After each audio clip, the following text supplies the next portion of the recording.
All right, welcome back to our winners match, and these two players are fighting for a spot in the playoffs.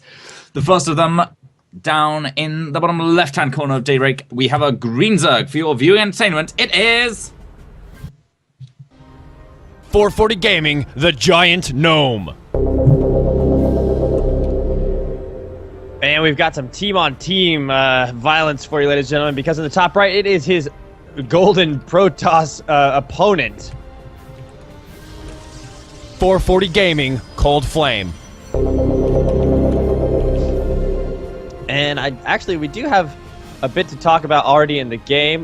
We do have a 3 hatch before pool going down for the Giant Gnome, so feeling really confident he can exploit the macro advantage. Both of these players are in the same, they're in 440 Gaming, of course. I don't know how much they've actually played against each other, but something tells me the Giant Gnome knows something I don't know. Yeah, they were talking a little bit, and apparently they're old friends since before both joining 440.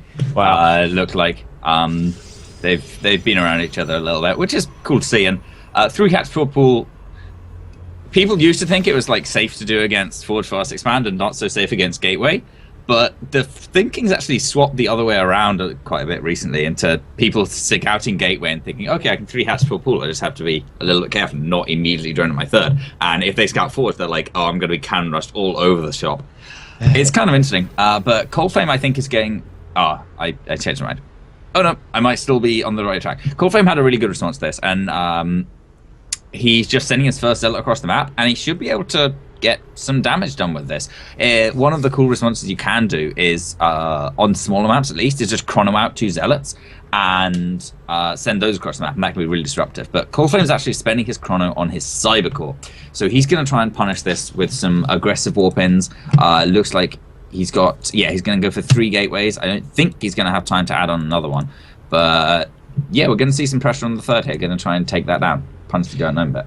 Yeah, the Giant Gnome is going to go ahead and make a Roach Warren, and so his response is going to be Roaches. Of course, he's getting his creep out, and we're going to see a lot more creep this match because it's much more important and against Protoss and Terran than it is against a mirror matchup against Zerg. This Stalker is going to work on this Overlord. 2 Lings are going to come in and start to go to work on it. Is he going to actually be able to get it? And it looks like the answer is no, but he does have a Zealot to support. More Lings coming in. Lings don't really do too well against Zealots, and they're actually going to go ahead and target down the Stalker. Is he going to be able to get it? I don't think he is. He's just got 2 Lings. The micro is real on that Stalker, and the Zealot going to go ahead and wrap up every single last Ling.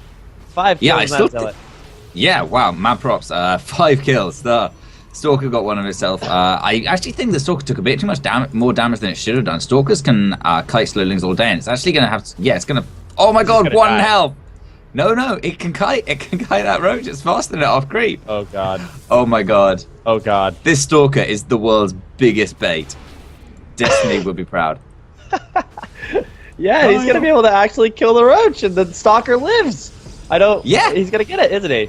That's hilarious. He's going to get it. There's another one. There's another one. But the Stalker's so much he's going to get the Stalkers in there. That's hilarious. Great micro then from Coldflame. More roaches on the field. He does take down that pylon, but a lot of Zealots here. And, 6 Zealots versus 6 roaches. I don't necessarily think that the Zealots are going to be able to take the fight straight up, but if they get a surround on 1 or 2, maybe you'll be able to get a cost-effective trade. Of course, roaches worth gas and Zealots aren't.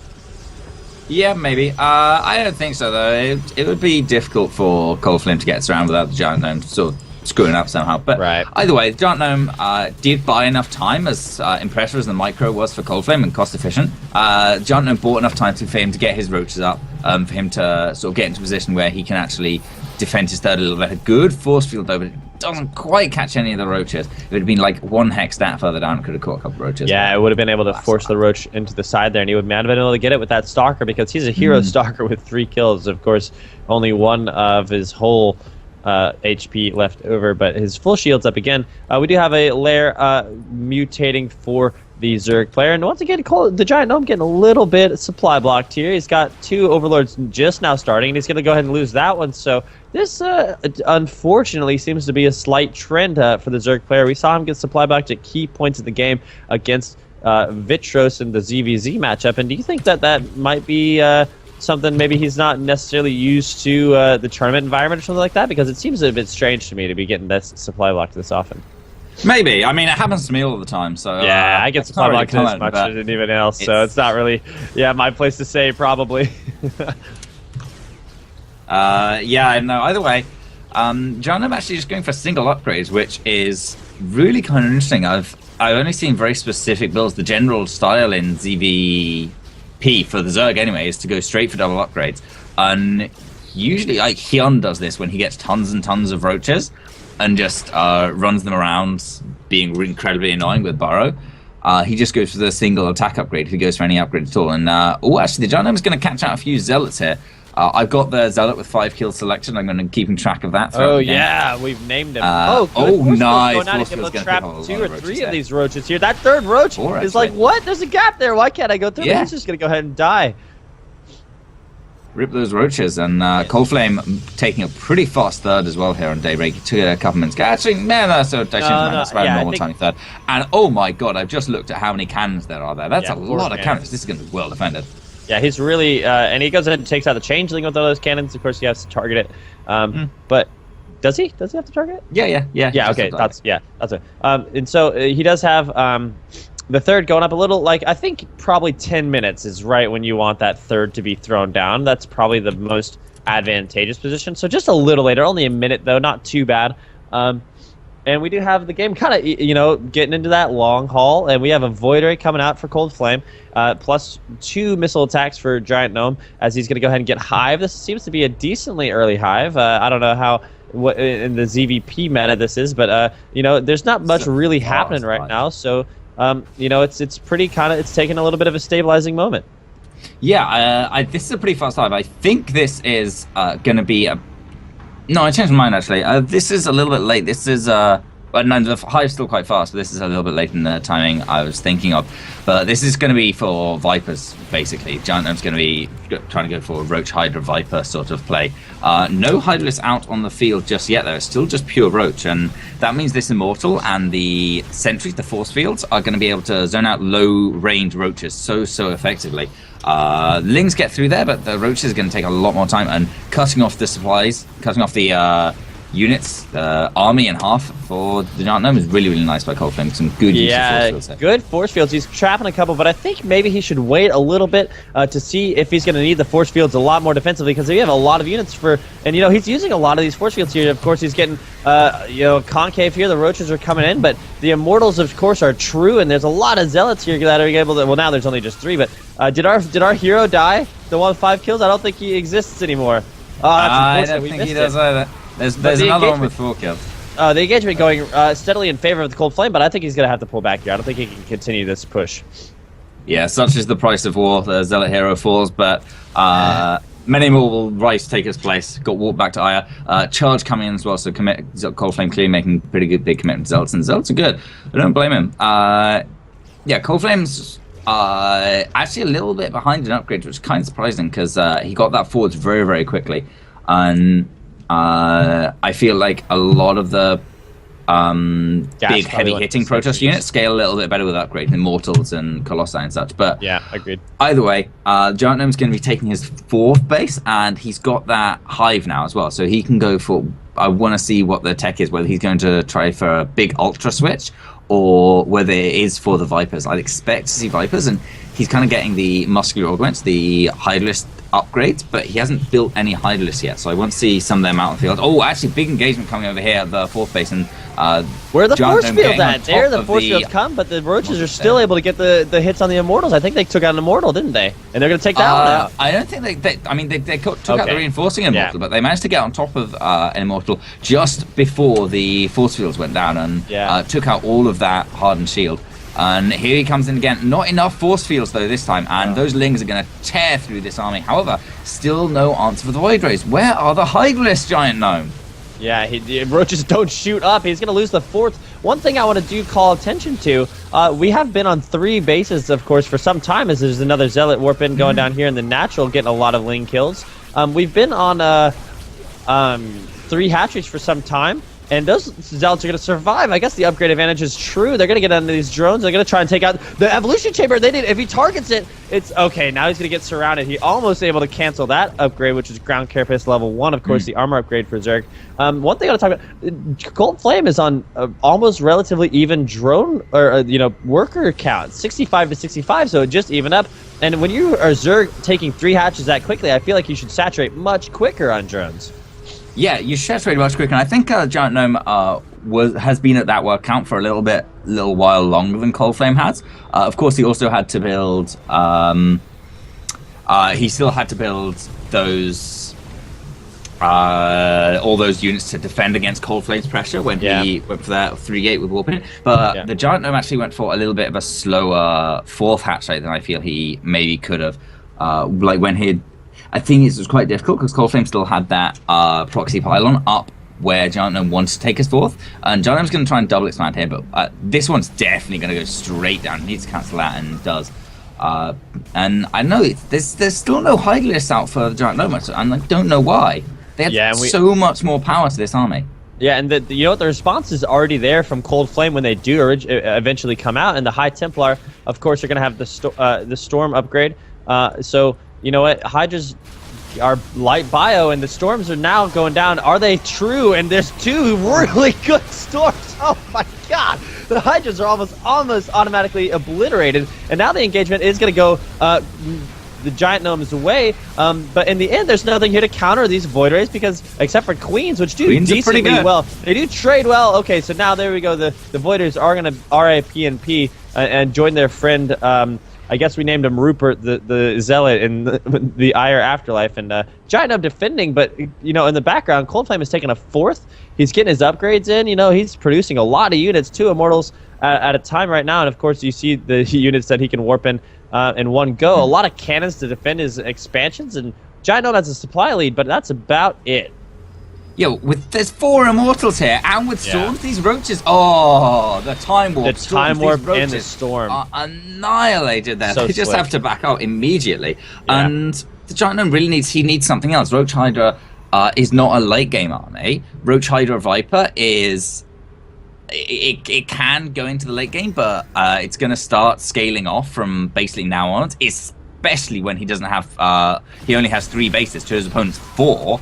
And yeah, there's another great engagement. Storms go down. God, the Hybrids are all going to die to those Storms, or be left on 1 health at least, because that's Zerg regen. And he still might bust through because there's just no tanking, but with the Zealot warp in, he has to back out. That was so slick. It kind of get a little wall from him. 3 Archons now since they used up the High Templar energy there for Storms in the initial engagement. And, you know, like we talked about, the Giant Gnome was a little too late to the party with his Hydras, wasn't able to capitalize with whatever advantage he was going to get, and he still held to 3 bases. And if you are Zerg, you want to have more bases than your opponent. You never want to be on the same number, let alone down 1 at this point in the game. 20 minutes. Down 2 in a minute. He's taking a 5th. The Coldflame doesn't give 2 shits. He is so far ahead in this game at this point that he doesn't mind taking a 5th. He's able to do so, and you know, 2 more Immortals on the way.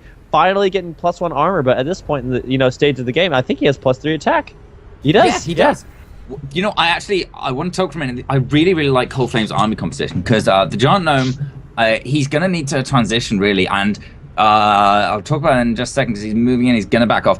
The 2 transitions he would do, 2 big sort of scary ones, an Ultra transition or a Muteless transition. And Coldflame has both of those covered. He's got a ton of Immortals which will rip through any Ultra list, and he's got a few Archons with his army and a lot of High Templar to be able to, he's got High Templar attack to be able to immediately warp in any Archons to deal with Muteless. So he's got all the bases covered, and it's still a pretty strong army to deal with Roach versus Roach, especially when he's playing against a Roach player or Roach Hydra player on 3 bases. And a Zealot Warping coming in, and Coldflame is moving in, engagement coming down, and natural Storms go down, weak, soften up a couple of those Hydra lists, pick a few of them off, and big Storm lands there. It's going to soften them up more. And that scales so well with the little bit of splash from the Archons.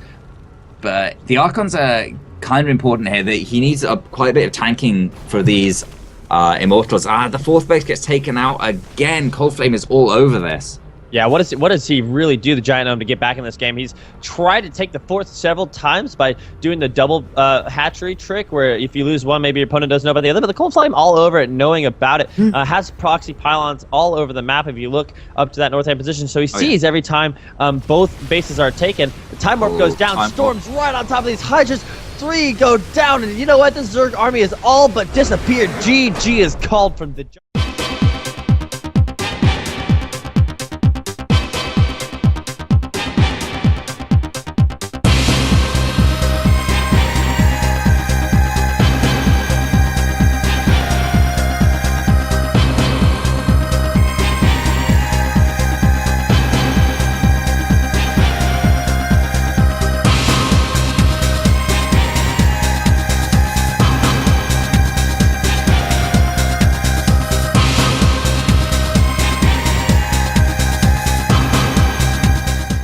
All right, welcome back, ladies and gentlemen. We'll get right into these player introductions on Overgrowth for the second match of this PvZ series to determine who gets to go ahead and qualify into the quarterfinals of the Ascended StarCraft Season 3 Challenger League. And in the bottom left-hand corner, currently down 1-0, trying to get himself back into it. Of course, it is a team kill, your Green Zerg player. 440 Gaming, the Giant Gnome. And opponent had a dominating game 1. Let's see if he'll be able to follow him in game 2. It is your yellow Zerg up in the top right-hand corner. I'm pretty sure he's a Protoss Cannabidiol, player. Vitros. What did I say? You called him Zerg. Yeah, he's a Protoss player. Should we do it again, Saber? Your gold pro. Oh wait, hold on. No. I can't take it away from you. Trick it all. Sorry. Redemption. Go. Your gold Terran player. He's not there. Okay, let's do it both at the same time. Ready? 1, 2, 3. Your gold Protoss player. Your gold Protoss. Okay. Wait. 440 Gaming, Coldflame. Oh, whatever. Let's just carry on. Let's just carry on. Yes, let's. Nothing fancy happening right now. I think Speed's on the way. Yep, just started up for the Giant Gnome. He's got his second hatchery down at the natural. And we have a Forge going down relatively early. I guess it's after the gateway, so not too early.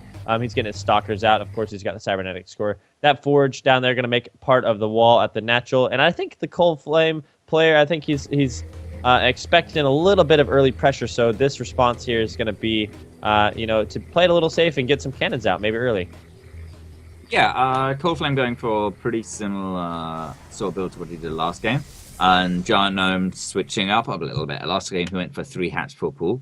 And I think Daybreak was a better map to do that on than Overgrowth, certainly, because Overgrowth is a bit shorter. The Zealot coming across the map would have got there a bit earlier, maybe done a bit more damage. But 4 links should deal with the Zealot basically fine, especially if he micros them. He gets a very nice around there in the middle of the map, and the Zealot has to pull out. I don't think either of them lost. No, none of them lost any units, but with the probe, or he might lose a couple of units. Either way, +1 weapons on the way for Coldflame. So I think we're going to see a similar sort of push as the last game. No. What we're seeing here is, of course, Saber's letting everyone know what the Forge looks like when it's upgrading, ladies and gentlemen. That's what we saw there. Very important to know. And this is important because I think Coldflame had an idea that this was coming, and here we see another hero Stalker. It's going to get whittled down a little bit by these 2 lings. He's having to just run back home to the safety of his wall, and the cannon's going to finish and give him a little extra support. So now we see an early Rupert the Stalker, but I guess I don't know what his name would be. Harry the Zealot is going to go ahead and get taken out early on, and he's not going to be able to live to see 5 kills in this match. The Overlord from Giant Gnome getting, of course, your standard 6-minute, 30-second scout for Zerg. Typically, when do you want to send your Overlord into the main? It depends a little bit on whether they're going for a Forge Fast Expand or a Gateway Expand, but usually about 6 minutes for a Gateway and 7 minutes for a Forge, because the Forge first will delay everything by roughly a minute. So, yeah, Giant Gnome usually 6:30 will see all the tech, even if he puts it down a little bit late. I usually send mine in about 8 minutes, because I'm terrible. But don't remember that number. Remember the other 2.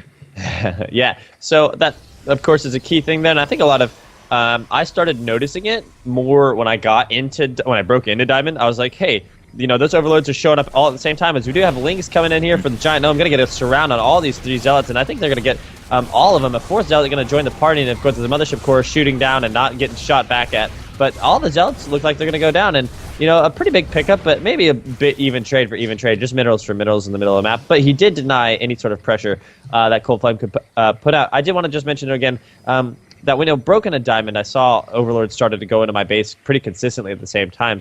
So that is any sort of scouting information that if it's not like already all in at that point. So if you're not getting like proxy hatched or proxy 2-gate or proxy barracks, typically like 5:30 to 6 minutes is the time when you want to be like maybe throw down a scan if you don't know what's going on. If you're Terran, get your Overlord in there for your Zerg, and if you're Protoss, maybe your observers should already be in place. Yeah, it's pretty much it's I think about 6 minutes for Terran as well. Yeah, 6 minutes is usually a good time to scout. But that's the Banshee. That's the Banshee timing.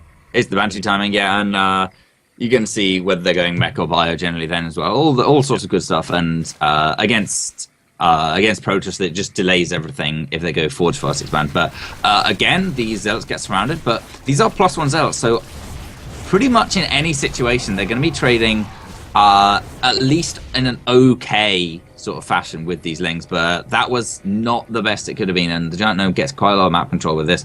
It's going to be very difficult for Coldflame to take a third if he wants to, but I don't think that's his plans. He's finishing up quite a few gateways and chronoing out units from his robotics facility. He's already got a warp prism out and some zealots on the way, and these are +1/+1 zealots actually as well, so they're going to be taking less damage and dealing more to these lings. +1 zealots, of course, 2-shotting rather than 3-shotting lings. It means they kill them a lot faster. And Giant Gnome, I think, is going to try and run past and get a little bit of a run by. It's not going to work, is it? It shouldn't work, but actually Coldflame has moved out with his Stalker and Sentry. So Giant Gnome could either pick those off or try and run into the natural. And it looks like he's going to go for the Stalker and Sentry. Yo, these zealots, should be able to get to. The zealots, yeah, zealots across the map, but roaches are pretty good on zealots. Roaches don't really care about zealot upgrades. Yeah, they don't really seem to give 2 fucks, do they? Nope, not really. And the Giant Gnome managed to pick off that Stalker and Sentry, so that's a pretty big loss for Coldflame. Yeah, but is that a second? Wow, Coldflame really likes Immortals.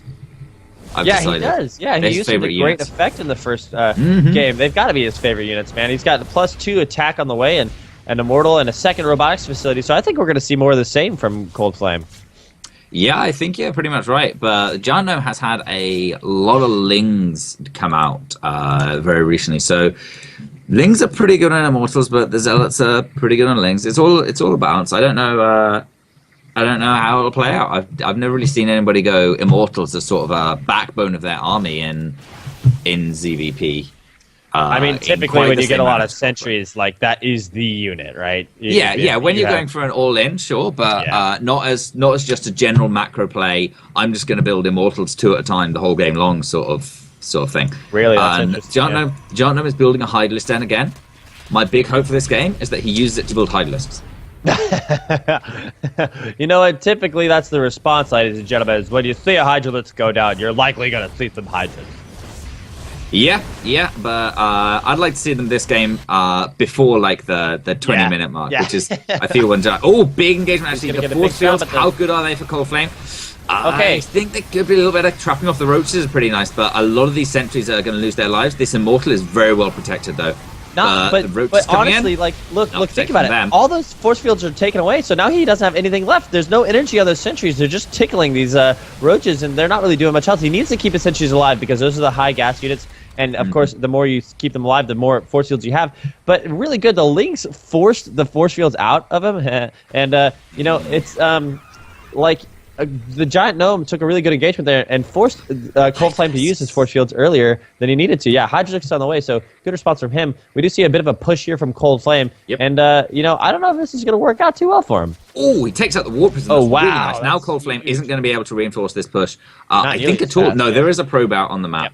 Yep. It's just left, though, so it's going to take a long time before this army gets any bigger for Coldflame. A Giant Gnome has a Ling Hydra, which I think is a great way to deal with this. Not many force fields as well are going to make these lings fantastic surround. Kills off an entire flank of Coldflame's army almost immediately. And the Immortals aren't going to get any bonus damage against either the Hydra or the lings. And the Hydra just stepping forwards are going to focus fire down the Immortal. And it's going to go down very, very quickly. Actually, they're going to go in for the Mothership Core. No time warp, no recall for Coldflame here. The Zealots with charge chase down and kill a Hydra or two, but more Ling reinforcements, more tanking for these Hydra, and pop goes that Zealot, pop goes an Immortal. Okay, he's not. This is looking fairly GG at this point, Trigonal. I don't think you're going to see the Protoss player stick around for much longer. He seemed fairly all in at this point, still only on 2 bases. He is making 2 Immortals at home, but, you know, he lost a lot of that in attack, and, you know, Giant Gnome has taken a 4th, and that engagement stemmed from the engagement at the top of the natural of Giant Gnome's ramp, because he lost all those force fields, and in that engagement, they were so key in not being able to keep the lings off of them. The lings got the surround. Immortals weren't targeting Hydras or Roaches. They were targeting lings, and when that happens, you don't have the best engagements go down, ladies and gentlemen, because the Immortals need to be putting their DPS on the high-density units, not the little guys. Okay, and the force fields that were taken away from Coldflame from that initial engagement is what sealed the deal for the Giant Gnome in that engagement, because he didn't have to worry about them anymore.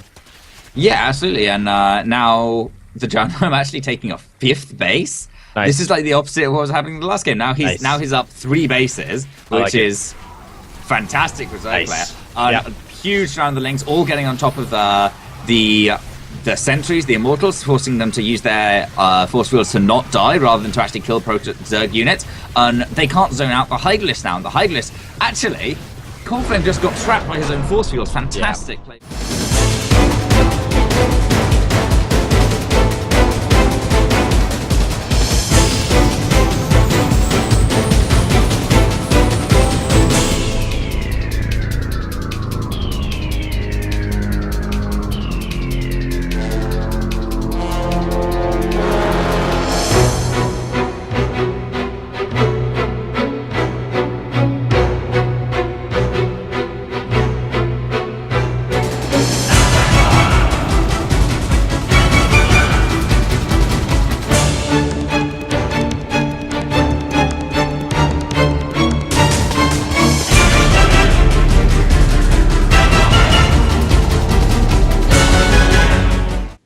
Alright, welcome back, ladies and gentlemen, to the final match. The winner of this will advance onwards to our playoffs to face Lullaby, I think. Either way, into our playoffs, into the round of 8, extra bit of money. And the first player down the bottom right-hand corner is our green Zerg player. 440 Gaming, the Giant Gnome.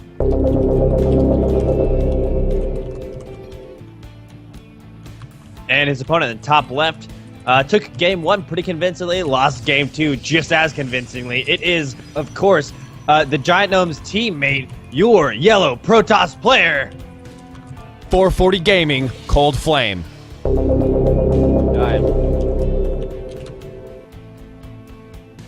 I've got a bit of a cough.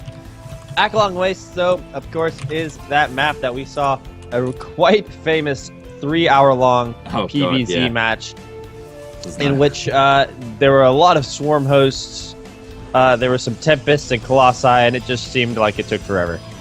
Yeah, and it kind of did. That's because it did take forever. Yeah, it took 3 hours, Jesus.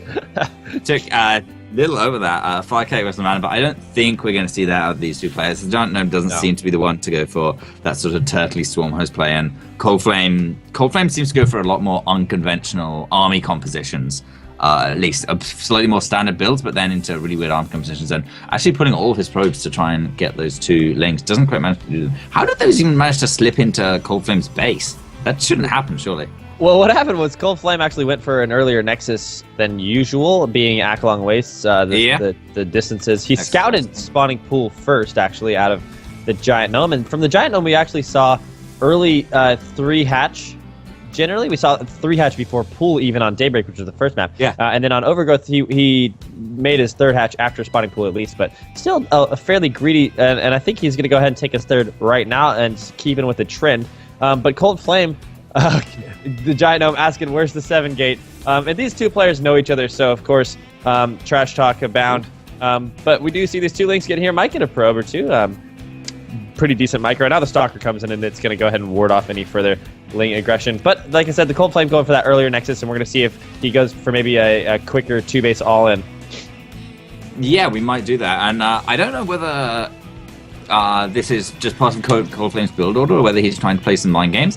But I was watching his chronos, and he was chroning out Warp Gate while the Lings were in the base. But as soon as they died off, he started chroning out his upgrades.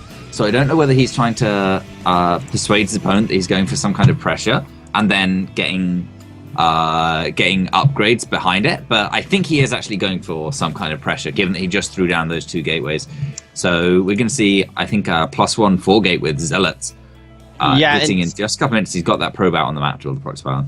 Yeah, and typically, too, when you see him, it might be a little bit of mind games, or it just might be, I want it all to hit at once as opposed to getting Warp Gate and then having to wait 30 seconds for my upgrade to finish or this or that. Of course, he's, he knows the build. He's going to be executing it fairly well. He's stayed ahead of his supply for the most part. That's typically how you can tell whether a player is just kind of guessing at the build. They haven't practiced it too much, or whether they actually know the build in and out, is whether they're hitting their timings right, not with just things like upgrades and Warp Gate and +1 attack is what the upgrades are, but whether or not you're being supply blocked. And if you watch Coldflame, of course, he's staying ahead of it for the most part. The pylons are whipping in right as the supply. Yeah, he's still doing it. You can just watch it happen. And even though that's like a little, like, it is what it is, he's just not getting supply blocked. It's still pretty fun to see, like, the good play come out. And that it's such a small thing. And maybe I'm just nerding out a little bit about it too much. But you know what I'm talking about. That rhythm you get. You're like, yeah, I'm hitting my timings, not getting supply blocked. It's on, baby. And speaking of hitting timings, Coldflame is going to move in with a few zealots here, placing a very close proxy pylon right in the edge of creep. And these four zealots, they do have +1 now. It is finished. They're getting on top of these roaches. I'm actually focusing down a creep team at first, trying to get that guaranteed damage against units which can't kite away. And I think Coldflame, he might actually cancel this pylon. Yeah, there we go. And he's placing another one up on the high ground. This is a really nice proxy pylon location, but unfortunately, a bit too close to the creep team man is going to get spotted. Coldflame should cancel this as well. If he's watching, oh no, rip. Oh, yeah, he didn't cancel it, so that's 100 minerals. Not too much, but that is a zealot here or there. And you know what? It has come down to it for these two players. They do tend to have really close engagements, it seems like. Yeah. And that seems to be one of the determining factors, at least, if not the determining factor in how these two players are going to win the game. Yeah, and Coldflame's actually going to try and move out in order to try and take his third, or it looks like that, breaking down those destructible rocks, collapsible rock tower. And GiantNome's actually going to try and work it down, because the sooner he breaks that down, the better, really. It's not particularly awesome. He's going to need it down sometime, so he might as well start early, especially if he's not going to lose any lings doing it. But Coldflame moves his Stalker in. Actually, he's going to break this down pretty quickly. And he's going to break it down before Coldflame is able to break down his natural rock wall, it seems like. And that means that those... Okay, hold on. It might be just some time, but... now he realizes he needs to break down the walls because the Stalkers and the Zealot are left alone. Now they're going to try and get back into their army, but that's a lot of roaches. The force fields go down, but, I don't know. All roaches are firing. The force fields didn't do anything in the end. This is a lot of roaches getting up in this army. Yeah, and they're breaking through the Zealots. Another force field goes down, but the other two pop. I think Coldflame is going to push this back in the end, but... He did lose quite a bit. He lost a Stalker or two to the to the Lings, and he's going to lose all of his Zealots. But he does hold it back in the end. Nice push by GiantNome, though. Oh, he's going to lose a Sentry as well. That's pretty big. Oh, he wants it. He wants it. Oh, he got that was the dying shot. Fantastic from that. Here come a load of Lings. Well done. There's no force fields. These Sentries have walked in, but he's going to surround all of these Stalkers, all of this Sentry, and take out force fields. Could come from the high ground, but they're not going to. Wow, Coldflame, you're going to try to build the Nexus now. He is. Yeah, he's going to go ahead and throw down that Nexus, but the force fields are out, and they're going to be blocked away for these Lings. Now he's targeting the Nexus, and he's going to get a cancel if Coldflame... Yeah, he cancels. There we go. He almost lost it. Enough Zealots out finally to deal with this, but this Ling run by getting so much done.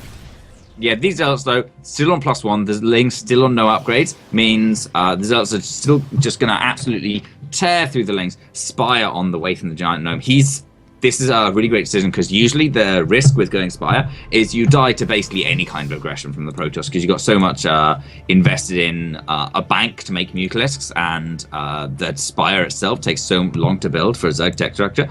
But the GiantNome has been able to keep Coldflame at home. Coldflame kind of wants to apply pressure while taking this third behind it, and he's just not able to do that, because the GiantNome has been keeping it home with just a few units, really a handful of Lings and Roaches. And Coldflame, he has Sentries as anti-air. And Sentries are pretty good on Muters, just in a straight-up engagement, because Guardian Shield's really good on Mutabounce, but they're actually, they can't chase Muters down at all. And GiantNome will be able to do so much damage with these 12 Mutalisks, send them across the map. But he might have to use them to end at home first, though. I mean, I think I kind of make it a little bit... more obvious. Coldflame is in a tough position right now. Oh yeah. If he lets GiantNome sit back and do what he's doing right now, he's gonna lose the game.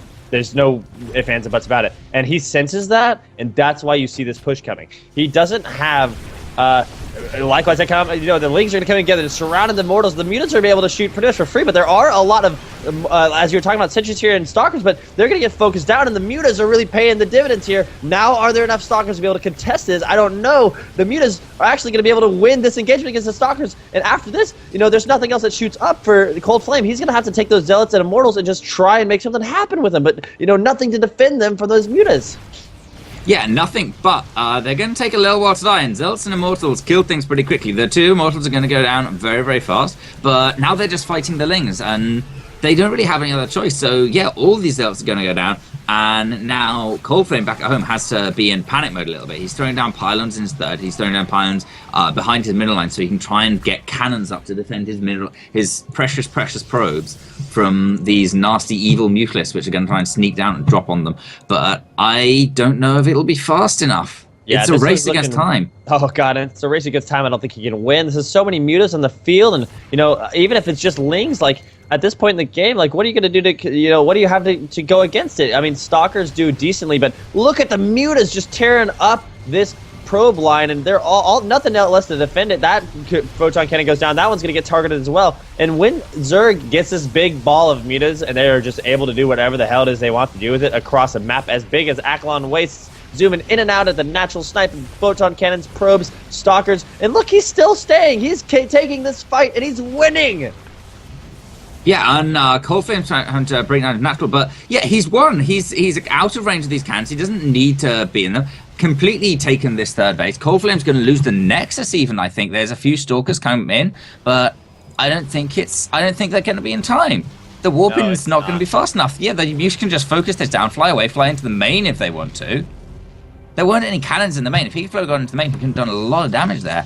Yeah, unfortunately, too, he deploys the Photon Overcharge, but there's nothing things. There. That's a waste of energy that you could use on Time Warp or something like that. So much Chrono saved up on this next side.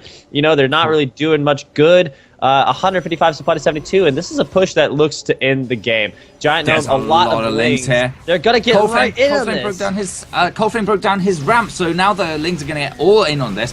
Good positioning on the Stalkers, but if the Muclis come in as well, then they can get damage on those Stalkers and help the Lings get good surrounds. The Sentry comes in, but it does manage to get its force field off, was picked up by the Muclis, but with the damage from the Lings and the Muclis, all these Sentries go down. GG, and the Giant Gnome will advance onwards to our playoffs.